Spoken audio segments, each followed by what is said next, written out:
بإذنه وسراجا منيرا أعوذ بالله من الشيطان الرجيم بسم الله الرحمن الرحيم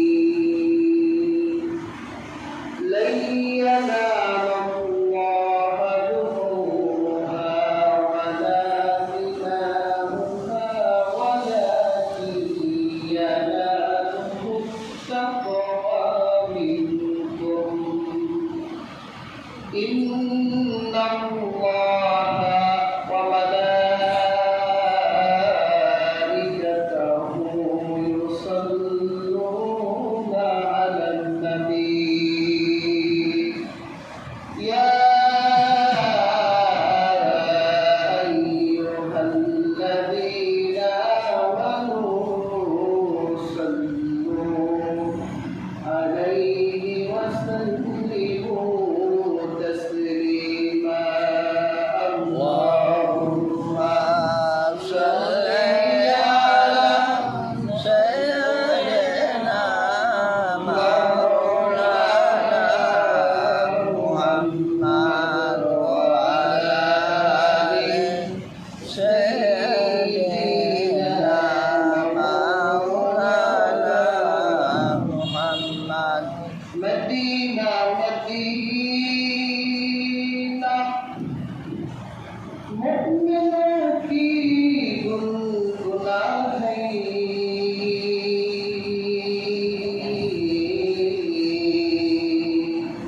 ديدار المدينة عشقوا في تمنى اللهم صل على سيدنا مولانا محمد وعلى آل سيدنا مولانا محمد الحمد لله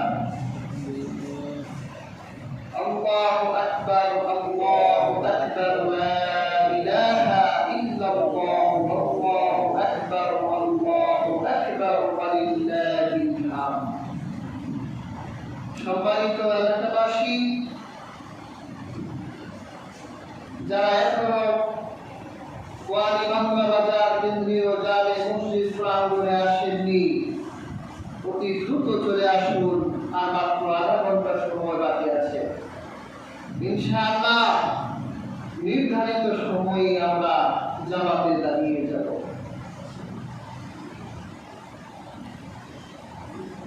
আপনার দিনটা যদি আল্লাহ ইবাদতের মধ্য দিয়ে শুরু না হয় তাহলে আপনার থেকে বড় ব্যর্থ আর কে হতে পারে কাজে হাজির মাইকের আওয়াজ যত দূর পর্যন্ত যাচ্ছে প্রত্যেক মুসলিম মালিক সকলকে আহ্বান করছি দ্রুতই আল্লাহ পবিত্র ঘর ঈদুল আজহার মাঠে চলে আসুন আল্লাহ রাজি খুশি হাসিল করে রবের সন্তুষ্টি অর্জন করে আপন বাড়িতে চলে যা আজকে এই দিনটি হলো ঈদুল আজহা মুসলমানদের দ্বিতীয় বৃহত্তম আনন্দ উদযাপন আজকের এই দিনটি মুসলিম উম্মাহের কাছে একটি গুরুত্বপূর্ণ দিন বিশেষ করে আমার আল্লাহ সন্তুষ্ট হাসিলের জন্য আজকে এই দিন থেকে কুরবানি উদযাপিত হবে মহান আল্লাহ সুবহানাহু ওয়া তাআলা গভীর কণ্ঠে ইরশাদ করেছেন, লাইয়ানা আল্লাহু রুহুহা ওয়ালা দিমাউহা ওয়ালাকিন ইয়ানালুহু তাকওয়া মিনকুম। তোমাদের পশু রক্ত বস্তু আমার কাছে পৌঁছায় না, তোমাদের হৃদয়গুলো আমার কাছে পৌঁছে যায়। তাহলে বোঝা যায় আজকে এই দিন হলো হৃদয় উৎসর্গ করার দিন। আল্লাহর সামনে আজকে আপনি আপনার আত্মাকে নিবেদন করবেন। আল্লাহ আপনার চেহারা দেখবে না, আল্লাহ আপনার সৌন্দর্য দেখবে না, আল্লাহ আপনার বংশ দেখবে না, আপনার হৃদয়টা দেখবে। কাজে এই হৃদয়ের ভিতরে এখনো যদি কালিমা থাকে, পাপ পঙ্কিলতা থাকে, তওবার মাধ্যমে মুছে ফেলুন, হৃদয়টাকে মুড়ে মুনাওয়ার করে ফেলুন, যাতে আল্লাহ আপনার হৃদয়ের দিকে তাকিয়ে আপনাকে কবুল করে দিতে পারে।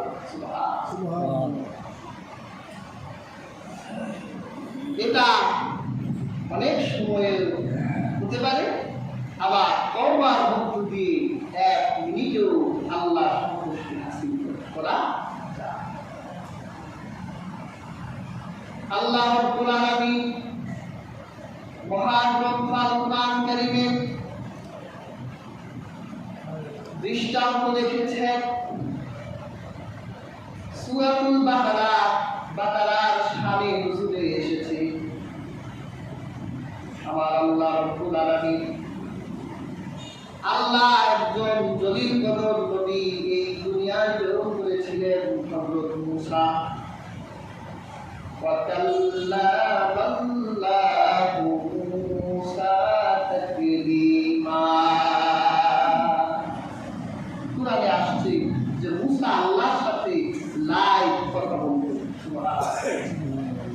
আমরা দুজন যেমন সামনাসামনি লাইভ কথা বলি, হযরত মূসা তুর পাহাড়ে আর আল্লাহ আরশে আসীন থেকে দুজন সরাসরি কথা বলতেন।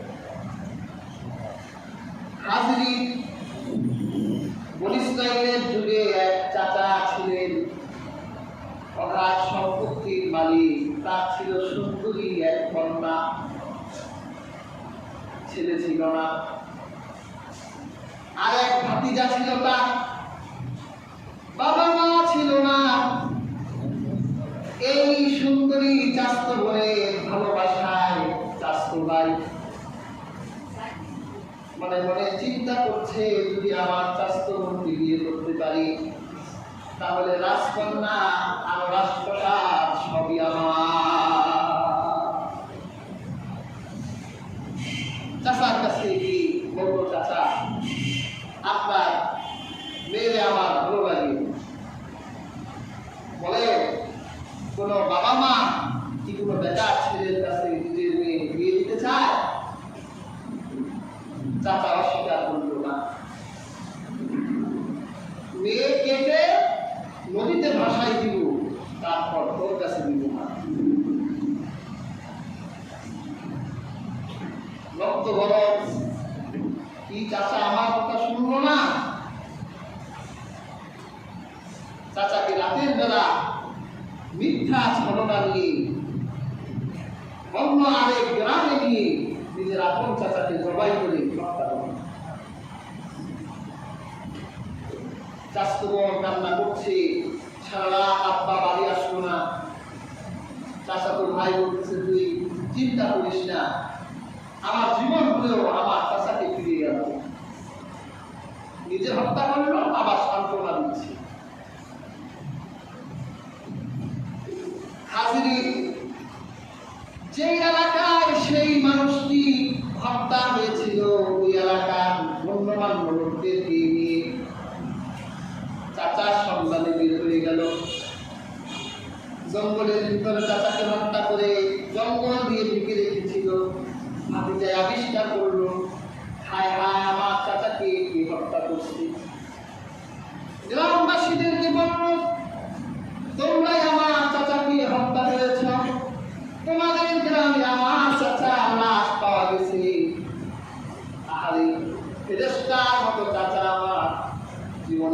বেয়াদবি, আমার চাচাকে বেয়াদবি করতে দেখি নাই। রাত ঘুরতে দেখলাম না আমার এই চাচাটাকে তোমরা হত্যা করছো। মারা বলল না আমরা হত্যা করি। হত্যাকারী কে? দ্বিধা দ্বন্দ্ব, তারা বলল ঠিক আছে আমরা হত্যাকারীকে জানতে পারবো, জমানার নবী মুসার কাছে চলো। মুসা তো আল্লাহর সাথে লাইভ কথা বলে, আমরা মুসাকে রিকোয়েস্ট করলে হয়তো আল্লাহর পক্ষ থেকে হত্যাকারীর নাম বলে দেওয়া হবে। ভাতিজা কলিজায় পানি নাই, হায় হায়, মুসা যদি তুর পাহাড়ে গিয়ে আল্লাহকে বলে, আল্লাহ তো আমার নামটাই বলবে, আমি তো আমার চাচাকে হত্যা করি। হাজিরিন, বনী ইসরাঈলের গণ্যমান্য লোকরা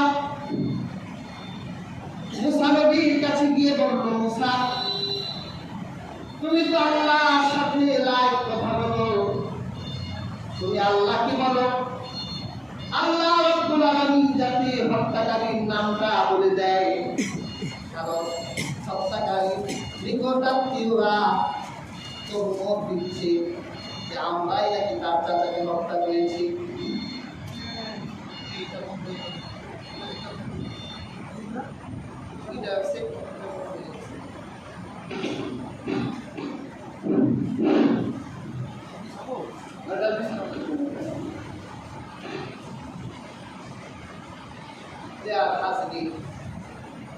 মুসা নবীর কাছে গিয়ে তারা বলল যে হে আল্লাহর পয়গম্বর হযরত মুসা, আপনি আল্লাহর কাছে গিয়ে আপনি তো আল্লাহর সাথে কথা বলেন, তা আপনি তো আল্লাহকে বলেন যাতে আল্লাহ ফয়সালা করে দেন।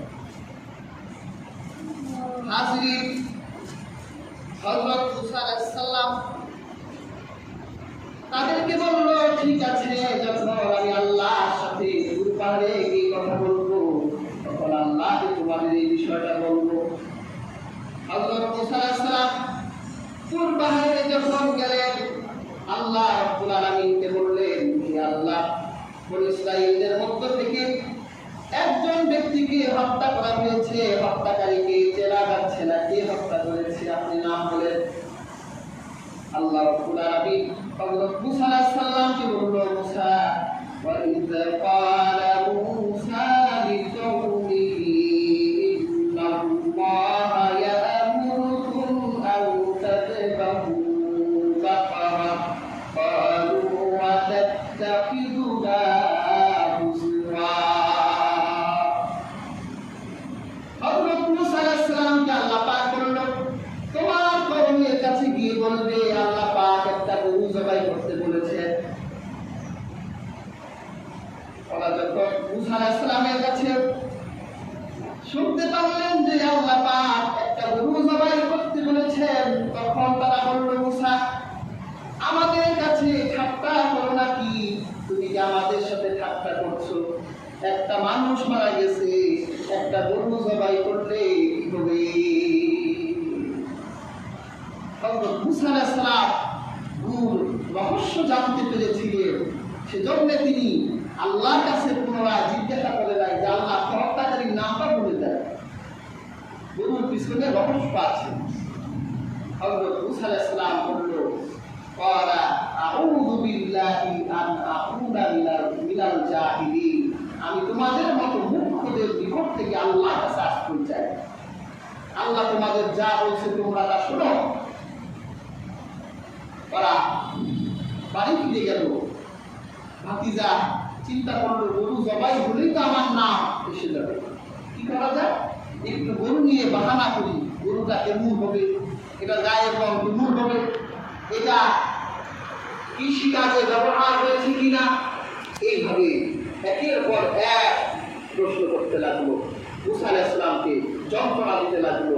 আল্লাহ সুবহানাহু ওয়া তাআলা দেখলো যে বনী ইসরাঈলেরা তাদের নবীর সাথে বেয়াদবি করছে। বেশি প্রশ্ন করা হলো বেয়াদবি, অবান্তর প্রশ্ন। দেখবেন অনেকে আলেমদেরকে অবান্তর প্রশ্ন করে, নিজে জানে আবার আটকানোর জন্য প্রশ্ন করে যে হুজুর এটা কি, এটা কি, এটা কি। এগুলো হলো বেয়াদবি।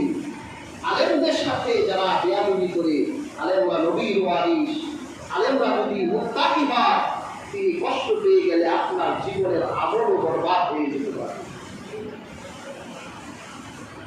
ওরা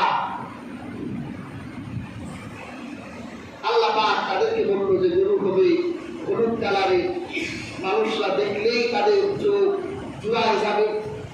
এই গরু কোন চাষাবাদে ব্যবহার করা হয়নি, এই গরু বুড়ো না, এই গরু ছোট না, মাঝারি বয়সের হবে।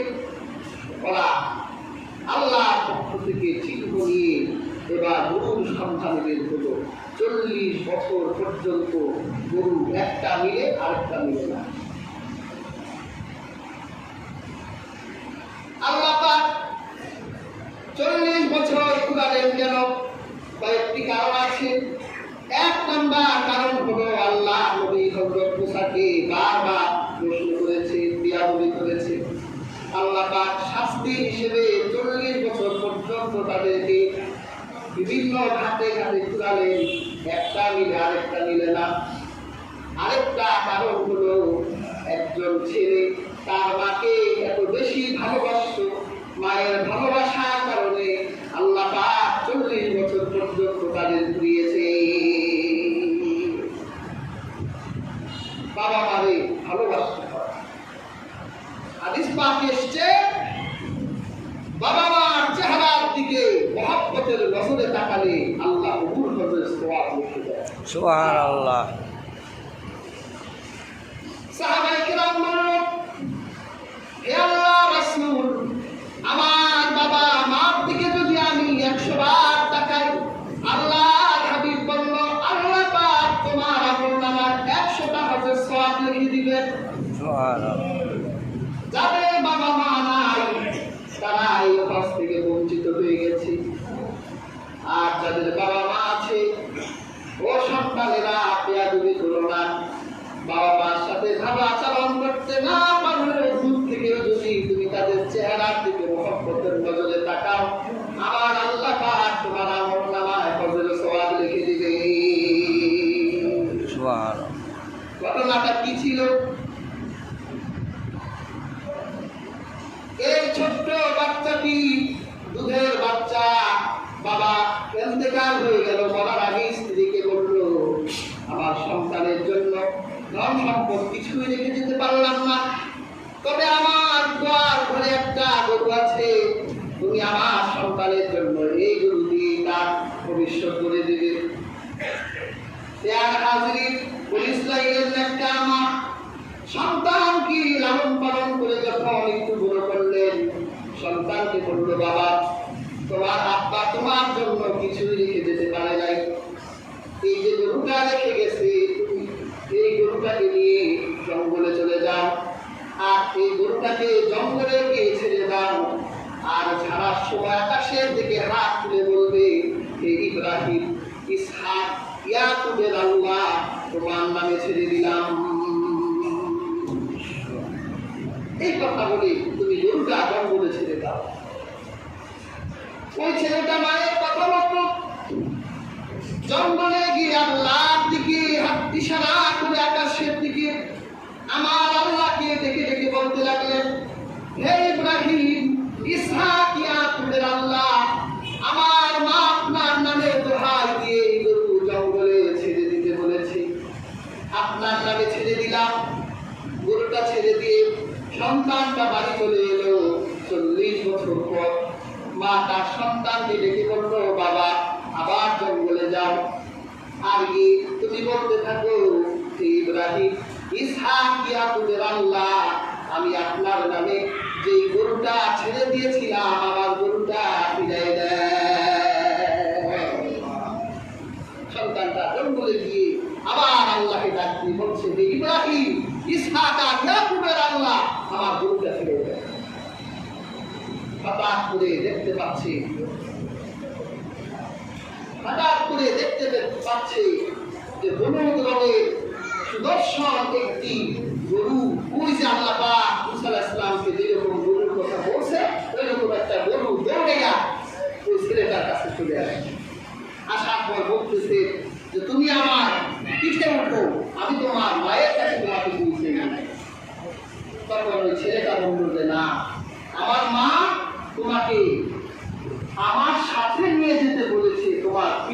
কিছু বলে নেই। তখন ওই গরুটা বলেছিল যে তুমি তোমার মায়ের কথা রাখার কারণে আমি তোমার অনুগত হয়ে গেলাম, তুমি আমাকে যেভাবে বলবে আমি তোমার কথা ওভাবেই শুনবো। সুবহানাল্লাহ। বাড়ি নিয়ে গেল, মা বললো যেটা বিক্রি করো, বাজারে নিল। আল্লাহ পাক এক ফেরেশতা পাঠালেন যে তুমি এই গরুর দাম কত হবে এটা ছেলেটারে জানাই আসবে। কাস্টমার সেজে এক ফেরেশতা বলতেছে বাবা তোর গরুর দাম কত? বলতেছে আমার গরুর দাম 1 টাকা। বলে না আমি এটা 2 টাকা দিব। তো মা তো আমার 1 টাকা বিক্রি করতে বলছে, 2 টাকা তো বলে নাই, আপনি দাঁড়ান মায়ের কাছ থেকে জেনে আসেন। তো মা বললো ঠিক আছে 2 টাকা বিক্রি করো। তো দেন 2 টাকা দেন। তো না তোমার মায়ের কাছে যেতে যেতে এর দাম তো 4 টাকা হয়ে গেছে। তোমার কাছে আবার গেছে মা গরুর দাম, কাস্টমার নিজেই 4 টাকা বলতেছে। তো মা চিন্তা করলো যে এটা হয়তো মানুষ না। তো বাবা তুমি ওই লোকটাকে বলবা যে এটার দাম কত আপনি বলে দেন। সুবহানাল্লাহ। তো ছেলেটা এসে বললো গরুর দাম আপনি বলে দেন। বললো তোমার কাস্টমার চৌরাস্তায় আছে, তোমার দিকে আসতেছে, তোমার কাস্টমার আসলে বলবা যেটা জবাই করার পর চামড়া ভরে সোনা দিতে হবে, এছাড়া আমি এটা বিক্রি করবো না। ওই যে মুসারফির সাথে বেয়াদবি করছে, আল্লাহ 40 বছর ঘুরাইয়া এবার তো যত ধন সম্পদ আছে সব